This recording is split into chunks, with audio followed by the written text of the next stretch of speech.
Wonderful, thank you, Elisabeth. So I think we'll make a smooth transition now to the roundtable. So just to get everyone's bearings, if the speakers could just unmute their cameras so I can see all your beautiful faces. Wonderful. So this will take the form of a question time style debate, or question time style panel discussion rather, which is basically a kind of very choreographed Q&A with the audience. So we'll invite questions from the audience. We'll carry forward questions that have been proposed before, and Nadia and I have been collating them, and we'll direct them to the individual panelists, and we'll try and kick the question around if there's a lot left to discuss on a particular topic. We'll try to get equal parity amongst our speakers and get a diversity of viewpoints. So I will alternate sort of chairing with Nadia as well. So I'll just start. And this is something that is for Diego actually. So, and in fact, it was asked by one of your co-panelists. So treat that as you will, whether it's a directed attack or not, I don't know. But it's a good question. So he asks, Stephen Eglen, this is, he won't remain anonymous. So the Wellcome Trust, should they consider open peer review grants? Thanks for your question, Stephen. So we did a few things in the open research team when I was working there, and I say the royal we, they did. You might be familiar with the Open Research Fund, where they didn't put up the peer review, they put up people's grants. And that made a lot of people uncomfortable in the organization, not the people who applied. I think you selected for people who are open research enthusiasts. I think a very small proportion of people who actually applied to that scheme were uncomfortable with sharing their grant. My experience in funding with open peer review is that the community isn't even ready for open peer review on publications. Like, right, so publishing your results potentially in the system now, you get a current like gold star if it's in a certain journal. When there's actual physical money attached to it, I think people are going to be so uncomfortable, even though I'm favorable of that idea.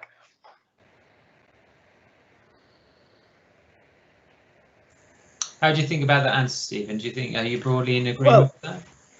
I am, but maybe I can just say that what might happen, you know, this is a journey that we're all on. I remember seeing the Wellcome Trust. I mean, I think the Wellcome Trust have done a lot in this space, right? You were one of the first to push for open publication of papers, and I remember seeing a Wellcome Trust policy discussion where they said they weren't quite ready to do it in 2000. It was 2002, right? They weren't quite ready to make it mandatory to have papers open access. And 2006 it happened. So I do think that in a few years' time, I think, you know, the trust and other, you know, forward-looking research agencies, you give out the money, right? So you set the, you know, it is a conversation, but on the other hand, you do set the agenda, right? And I applied to the open research call and I thought it was great. And, you know, the reviews were up there and people could see them. And I think it just, it helps open the windows, especially to early career researchers, about what's going on behind closed doors. And I do want to see it. I think you're right. I think it will happen first for papers before it happens for grants. I'm entirely with you for that. I am comfortable signing my name on publication, on peer review reports. I am not yet comfortable about signing them on grants. But if the funding agency asked me to, I would. So I do think you should ask and try and push the culture along, because I think what funders do has a huge impact to researchers and to institutions. You're right, we have to go at a particular pace. Can I briefly just follow up, Sam? Is that okay? I think it's a really great idea. I also think there's a bunch of other effects that would be beneficial, right? So you have a true opportunity at reducing bias in how grants get reviewed. And I think that's something that doesn't get talked about as a benefit for open peer review and grants, at least at our organization. And so I think there's a whole other swath of things that would be beneficial for this, not just making sure the science is sound.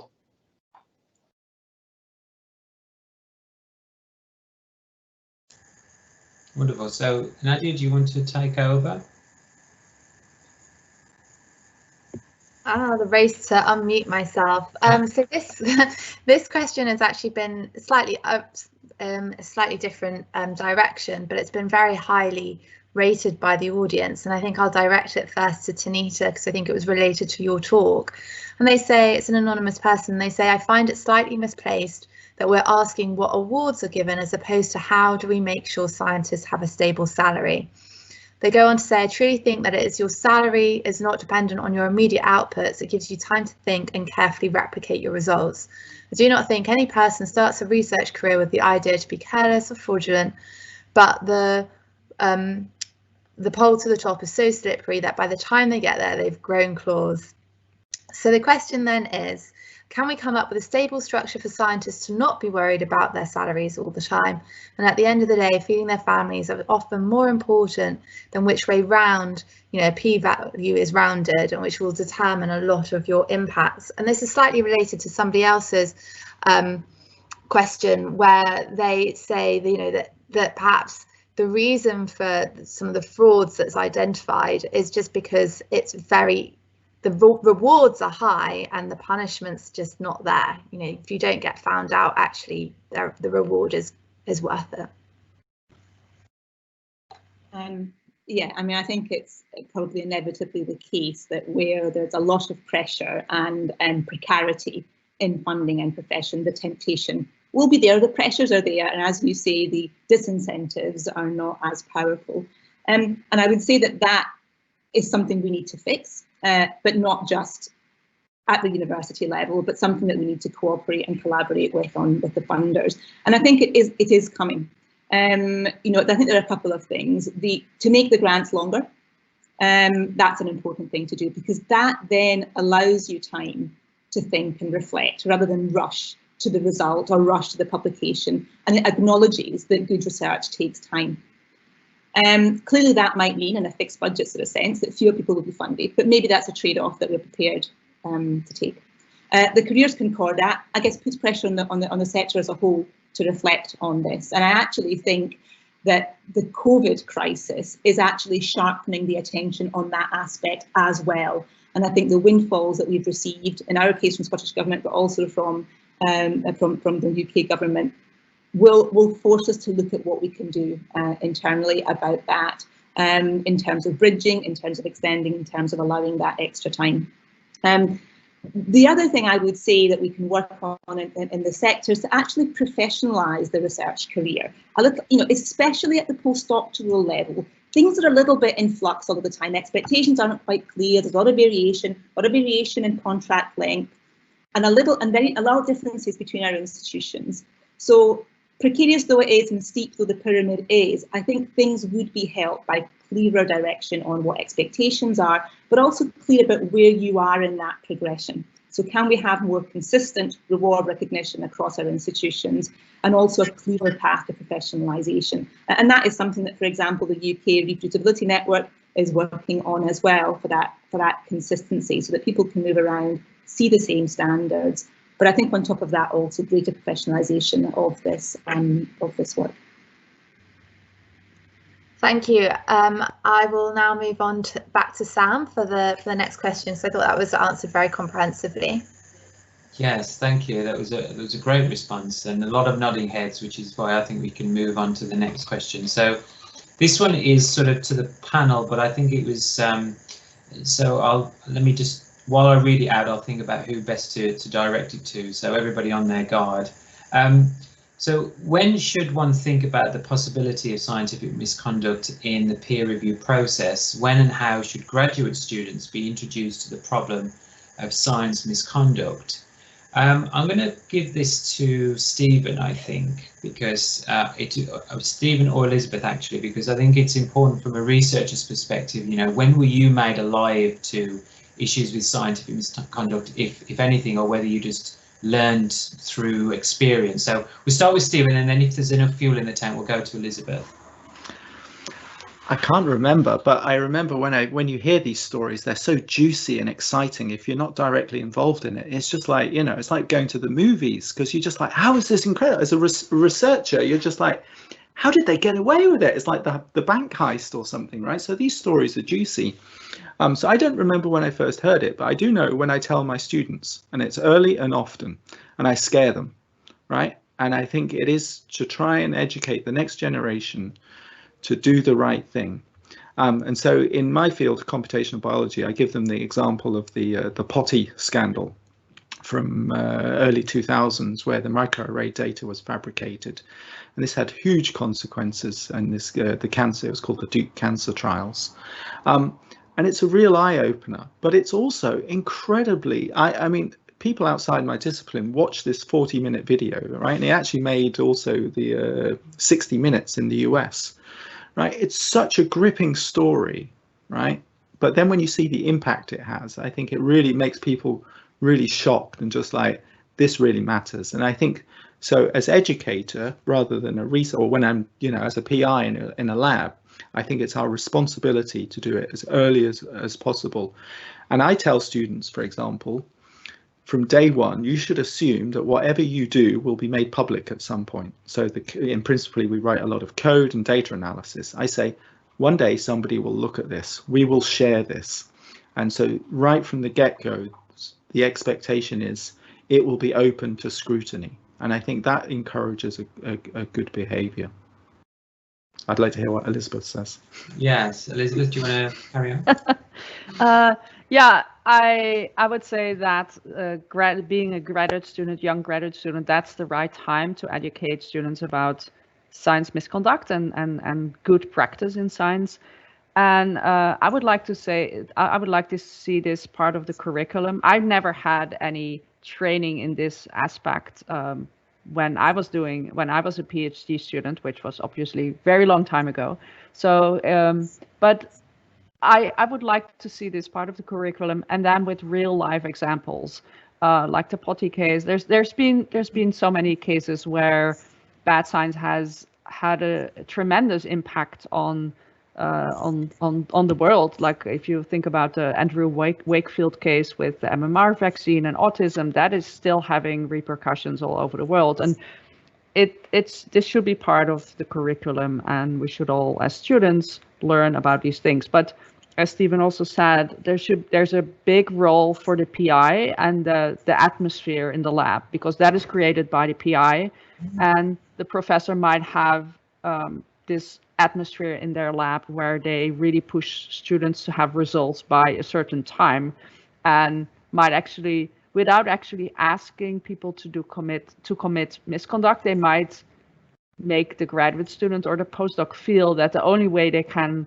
survive their years in the lab is by committing misconduct. And I think this is so important, that PI creates an atmosphere of that it's okay to fail, that it's fine that an experiment fails. We all know that science is slow and it doesn't always happen when we want it, and that's fine. Like, just do your best and allow graduate students and postdoc to feel like they can fail without, you know, losing their job. And I think that's by far the most important thing that a graduate student needs to experience in order to not fall into the trap of misconduct. Wonderful. I think that captures a lot of important stuff there. So I think I will move on to Nadia. Do you want to take it away? I'll pass the baton.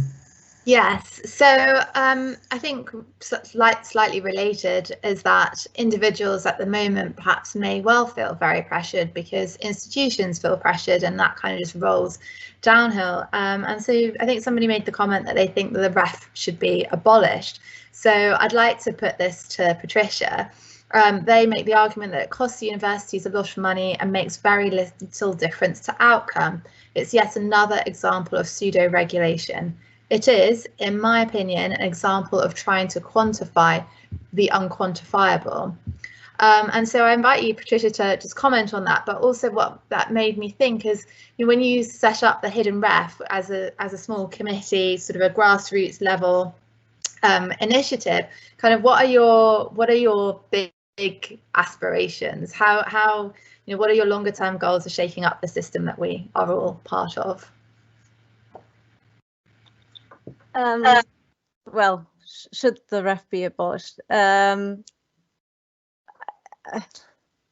I think I would say yes. Like I'm German. I studied in Germany, and then I came to the UK, and I encountered this like huge bureaucratic monster that the ref is, and it took me like 2 years to get to grips with it. And as I said, like I haven't, like even the people that like literally just have a job because of the ref don't like it. So it's like, so I'm really like wondering if it's a system that everybody hates, wouldn't like, you know, almost like a lottery of distributing funding be easier, and also like, yeah, just seeing how much staff time and thus money actually goes into these individual ref submissions that could probably spent on something more motivating as well. But then I also get that you need to, you know, you need to have some system to distribute money, and I think like people would probably not feel comfortable with the lottery. That the hidden ref itself isn't really like, we didn't want to be like, you know, the anti-ref, or being seen as someone like trying to take ref down, but rather like having a positive message of like celebrating all these other outputs. And I guess our long-term goals is really just like nudging institutions in like starting that little bit of culture change to actually be a bit more confident in what you're submitting, and maybe also like, you know, submit more data sets, more software, because there are a lot of like professionals who actually put a lot of work into these, yeah, they at the moment like feel fairly frustrated because everyone is focusing on the ref and their contributions don't seem to matter that much. So I guess the long-term goal is really like, yeah, pushing the variety of more open research focused policies out there, and hopefully getting ref aligned with those. And hopefully, like, you know, at some point it isn't needed, because the ref, if it continues, is so perfect and celebrates all the research outputs in a similar way that you don't need someone to shine light on the other stuff. So ideally, we don't have to stick around that long. That's great, thank you. Tanita, well, I suppose coming from an institution, has something to add. So yeah, I'm not contradict the view that REF is a big bureaucratic monster, but just to consider, there are possibly some interesting and useful things that do come out of REF. So, for example, the fact that we really only required an average to submit 2.5 outputs over a 6-year period does reinforce the quality over quantity. So it could be much worse. It does drive things quite effectively, like impact, for example. And so in terms of its potential to drive the value of different types of outputs, it, you know, as we said earlier, everything has its time and everything takes its time, and maybe the time is not quite right. But there's lots of pressure around the system, and if REF could drive that and be the vehicle for a better culture, better support for environments, for better diversity, then let's make it work better. The alternative of giving block grants to the university and then the university to distribute funds internally might not be that palatable either. And so let's just reflect on what we need to keep of it and what is actually damaging our culture.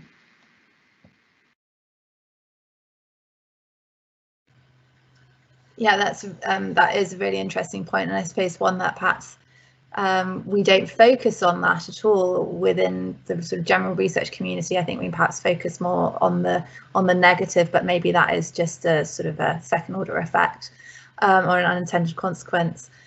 So I'll now hand over to Sam for the next question. I'm at a sort of a conflict here, because I really want to ask Elisabeth a question, but I know that we have other questions as well.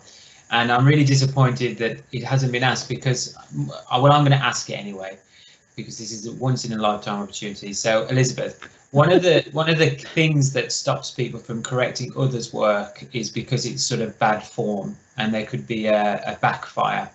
And I think that's what stops people from doing it.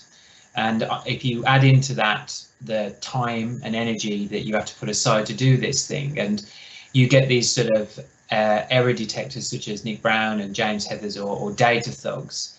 And in a talk for the Rights Club, Russell Poldrack sort of said that the sort of element of going around and cross-checking other people's work can sort of generate an environment that is not actually seen as to be collaborative and sort of community-led. It's more a case of series of gotcha papers. So I'll feed that, I'll turn that comment into a question. So one thing that you've said in the past is that in your 2016 paper, I believe you contacted the journals directly as opposed to the authors of the papers directly.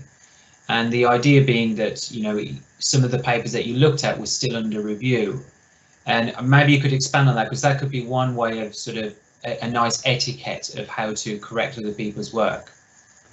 Well, yeah, that was sort of the standard way of reporting papers, is to not directly ask the authors, because that if you're working in a lab like I was at that time, it's not very good for your career necessarily to raise critical questions. And of course, I'm not just asking about a statistical method or like a cell line that people used. I'm really pointing out duplications and maybe fabrications, and so it put me in a very risky position. So yes, I contacted the editors, and I always asked specifically to not mention my name to the authors. And as I grew a little bit more comfortable in doing this, I started posting things anonymously on PubPeer, which is a website, because I did grow very frustrated with the lack of response from institutes and the publishers. Just to give you an example of the 800 papers that are reported in 2014 and 15, only 30% of these have been corrected or retracted. The majority has been corrected. So that means that 2/3 of these papers have not been addressed. Like, they're still out there uncorrected, even though they might have fabricated results, and it's very frustrating. And so I actually quit my job last year in order to be able to be in a position where I'm not employed. I don't have to worry about my career anymore because I don't have a career. I just now am free to call out these things. And I think most of the things that I call out are gotcha, because they're duplicated images, and many of these are intentional. I'm not talking about little mistakes or typos, or I'm talking about big errors. And I think all scientists, even the ones that are honest and make mistakes, should always be open to criticism. Like, a science paper is not done once it's published. It's still, it's a growing piece of work. It's sort of, you know, you reach a certain level, but it's just a step up for the next research. So you should never see a publication as a finished product. Like, I feel we should always be open, and maybe we should move towards a model where we can all, like, where a paper is never done, where it can always grow, and it sort of is this, you know, you start with a preprint and then it's peer reviewed, but it should always be allowed to grow and be corrected, and that is what most scientists should be more open about, and they're not. But hopefully times will change and people are more into that model. Like preprints have, you know, 5 years ago that was a weird thing to do a preprint, and now everybody's doing it, and that's great. That's a good development, and we need more of those things in science.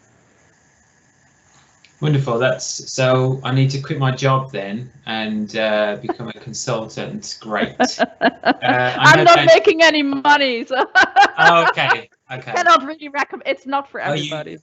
I'll take questions. Yeah, I will take anonymous tips, and I actually get, like, daily. I get 10 different tips from people who are employed and who want to raise a critical question, and I'm sort of their channel to actually raise these issues.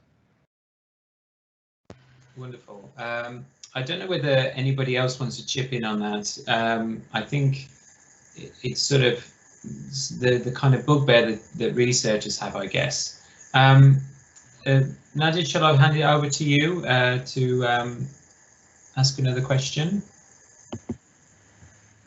Yeah, I am conscious of the time that we have left, but there was a question that I saw that sort of speaks to me a little bit more about kind of the sort of the state of trying to weed out bad actors in the terms of contributing to better research culture. And this person, Ruth Dixon, asks, how should institutions react to specific reports of poor integrity of behaviour? So I think sometimes I do like to see things in terms of just making everyone incrementally a little bit better, but actually there are some bad actors, and often people don't feel supported if they were to report them. And so I'll put this to Tanita first, and then anybody else on the panel can feel free to respond as well. So most universities will have a procedure for that weeding out. And as I said in reply to another person who asked a question in the chat, it doesn't create the greatest incentive, I would say, because for a start, every institution only sees a few. You might say we're not seeing them all, but also they happen under wraps out of, I guess, respect and confidentiality for everyone involved. An allegation isn't proven until it is, right? And so ultimately everybody involved, and actually even within a paper with multiple authors, everyone at some level is going through the investigation. Not everyone is responsible or even aware of what's happening. So necessarily things happen under wraps. And while the community knows about Elisabeth's work and everything else that's going out there, to some extent they think it's not happening here because I've never heard of it. And the times it does happen and papers get retracted or other things happen, clearly, yes, it's known. I just don't think it has the impact we think it has within institutions. That's not to say that our procedures are not there, they're not robust, or they're not implemented.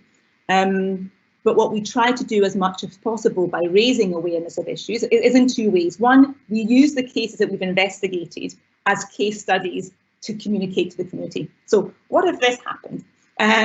This happened here, how would you avoid it? But also by raising all the different elements of misconduct, we allow some of the conversations to happen before it hits. So authorship disputes being a particular case in point. Authorship disputes, it's quite an easy thing to raise because it's about a bit of a dialogue. It's not about picking out things that are fabricated. It's more, I should be more involved or that person shouldn't be involved. And so we try as much as possible to nip that in the bud or to resolve those sort of disputes ahead of time and educate in that way. But it's difficult. I mean, our advisors and champions sometimes sit on our investigation panels, and that absolutely opens their eyes to the things that might be happening in their area without them knowing. And so there's an education, I guess, that stems from those investigations as well. Yeah, thank you. I think it's I think until perhaps you get into the more senior levels of management, do you start to understand those processes, and certainly does sound to be like a sensible way of dealing with these issues as and when they arise.